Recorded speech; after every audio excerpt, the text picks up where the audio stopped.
જ્યારે પણ ચૂંટણી આવશે ત્યારે દલિતોને એનો જે કોઈ આગેવાન હોય એ ભાજપ હોય કે કોંગ્રેસ હોય કે કોઈ પણ પક્ષ હોય એની કાર્યાલય જઈ અને ત્યાંના જે કઈ ઉમેદવાર હોય અથવા તો ઉમેદવારના જે કઈ બીએ રાખ્યા હોય એમની મુલાકાત લઈ અને નક્કી કરશે કે તારી પાસે કેટલા મત તો કે આટલા, તને કેટલા દેવાના તો કે આટલા. ઈ લઈ દલાલી કરી એના ખીચામાં લઈ ગયો આવશે.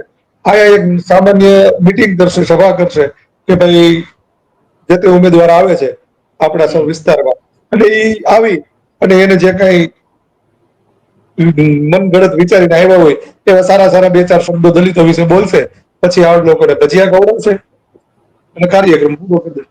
આ માત્ર ને માત્ર હું એવું કહીશ, અમને તો અમારા માટે તો એક પક્ષ પાર્ટી છે જ નહીં.